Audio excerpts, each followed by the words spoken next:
Can't Get You Out of My Head by Amsalan Doraisingam. Danny punched his thighs in frustration. Useless piece of sh. He said before he poked at random keys on the keyboard of his comatose laptop. He yanked the cables out, swung the screen shut and gave the base of the battered machine a few hard thumps. You need an extra hard reset, he thought. His mind then focused on a litany of curse words that his mouth was too exhausted to articulate out loud.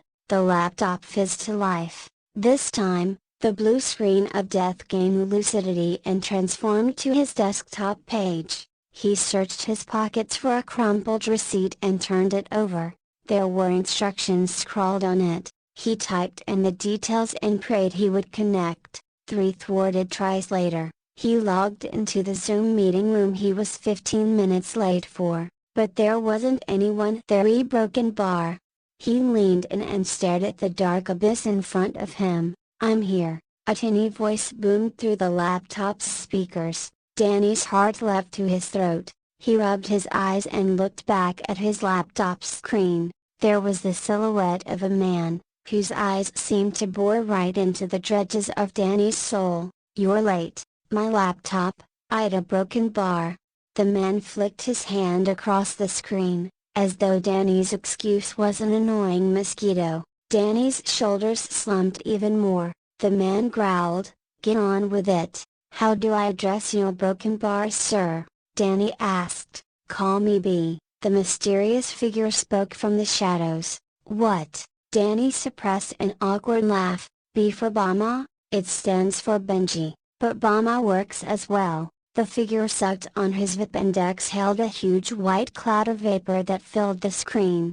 "That's why you're here, isn't it?" Danny avoided his gaze. B leaned in. "Why else would you be so desperate to contact a random stranger in the dead of night?" "I have tried other, online services." "You have?" Danny nodded. "I found this one American shaman on Etsy." The figure took a moment.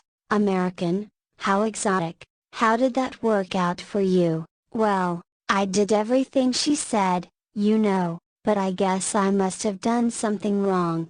Danny unfolded himself from his cross-legged position on the floor. "She cautioned me to scrawl the name of the one I seek to curse on the base of my foot, so I will crush their spirit with the weight of my being, like this." Danny wiggled his right foot into the dim light of his laptop screen. B flinched in disgust. Danny sputtered out an apology. He felt like a total idiot for showing the sole of his inflamed foot to the old man. "Instead of writing it, I decided to tattoo it on my foot," he explained, "so it will be so much more potent, right?"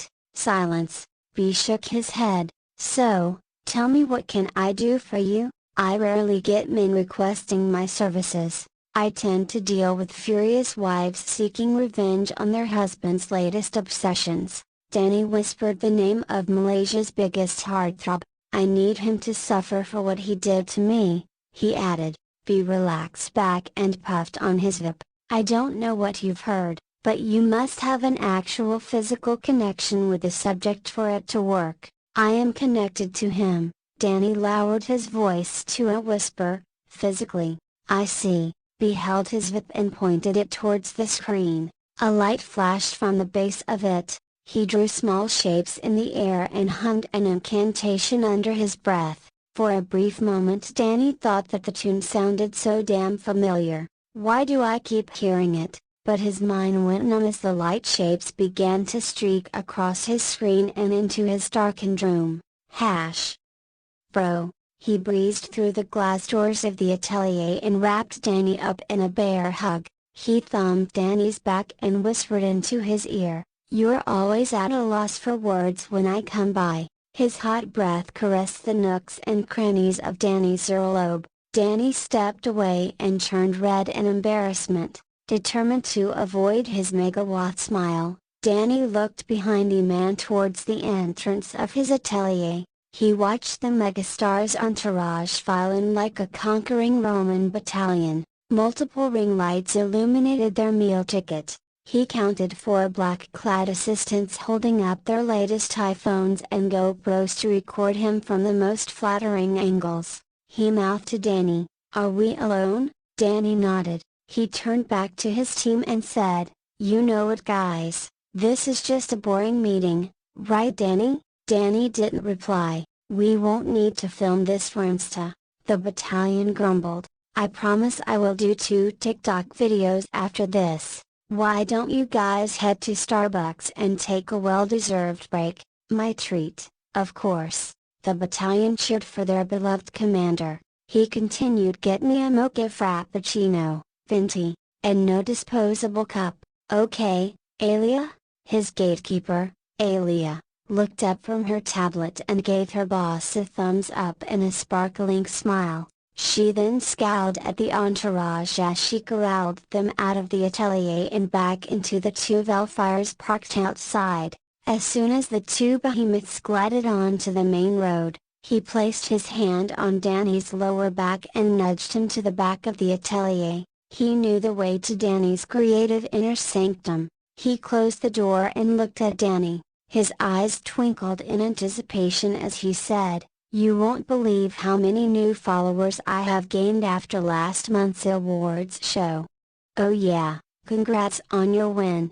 He shrugged. "It wasn't for that, it was for how you made me look." He pulled out his phone and tapped the screen. "Look babe, 6 million new followers and all because of you." He beamed and gave a little laugh. "I'm still trending. They're calling me #Future07. Danny peered at the phone thrust into his face. He took the phone and scrolled down on his own, only to see the flurry of posts that featured his couture creations. "You promised to tag me in these posts," Danny mumbled. "You assured me that I would get star billing for creating your whole new look." He shushed Danny's concerns. "Didn't Alia tell you? We have to keep building on the mystique." Danny stared at him dumbfounded. "You won't believe what my social media techies have calculated." He grabbed Danny's hand and placed it right on his left back beneath his unbuttoned shirt. Despite his initial protest, Danny could not stop his fingers from being electrified by the hot, smooth slab of perfect muscle. He whispered, "In another week, I will have 15 million legit new followers or broken bar minimum." He began to hum a little tune. "Na na na, na na na na, I don't care," Danny shouted out loud to drown out the dulcet tones of his voice. He stepped back from the star to give himself some breathing room. "This has gone on far enough. Do you know how many copycats are out there selling ugly knockoffs of my designs online? Come on babe," he cooed. "Isn't imitation the best form of flattery?" He rubbed Danny's cheek to calm him down. He began to tap out the beat of the tune on Danny's jaw. "No, it isn't. This is bankrupting me. I can't even sell the designs I created for you." He turned cold and grabbed Danny's wrist, hard enough to make the designer wince. "You better not be breaking the terms of our agreement." Danny pulled away from him. "I'm not. I know exactly what I signed up for."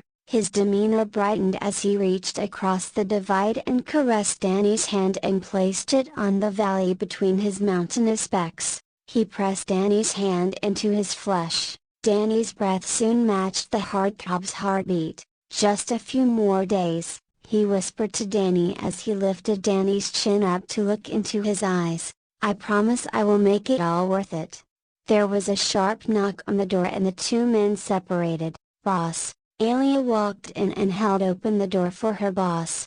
He winked at Danny and grabbed his drink from Alia's hand.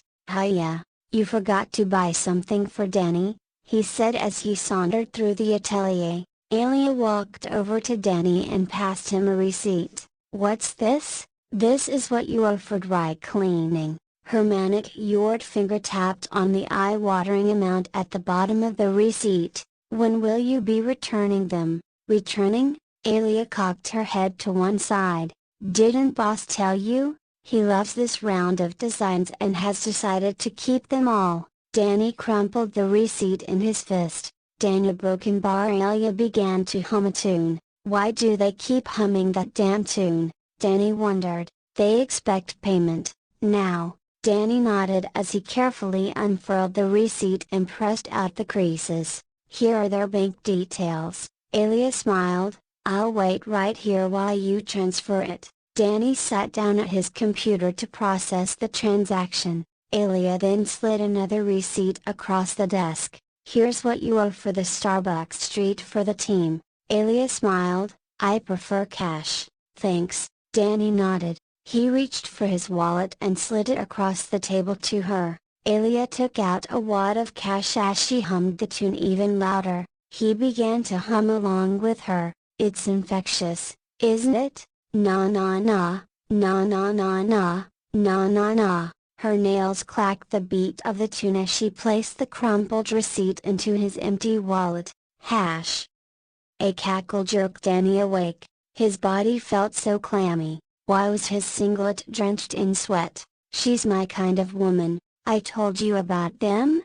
Every sordid detail, B said as he exhaled a large white cloud of vapor. He leaned in towards his camera and said, so broken bar just him? Actually a broken bar just her. Danny returned his hard gaze to the cloudy eyes of B and smiled.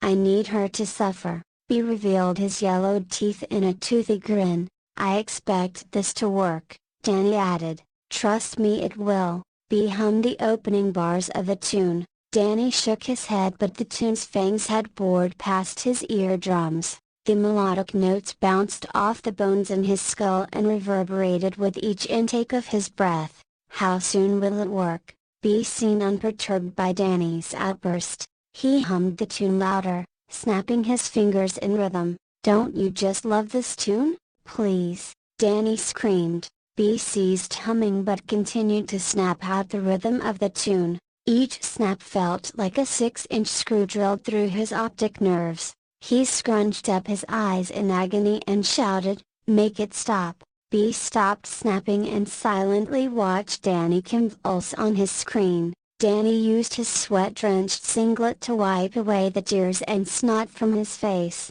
His laptop screen glowed so much brighter through his closed eyelids. He squinted at his screen and gasped, Alia? Alia's face filled the screen. Wasn't I right, Uncle Benji? Getting positive feedback over a job well done always feels so empowering. Yeah, you're right, sighing. You young people are so smart. B kissed his niece on her forehead. He turned to Danny. I'm sorry, Danny, but I was never meant to help you. This is what young people call dash. A performance review. Alia hugged her uncle. You definitely get an A++ from me, Uncle Benji. B began to sing the tune with gusto. Alia turned the computer towards her and said, you will never get me out of your head, Danny, never. The end.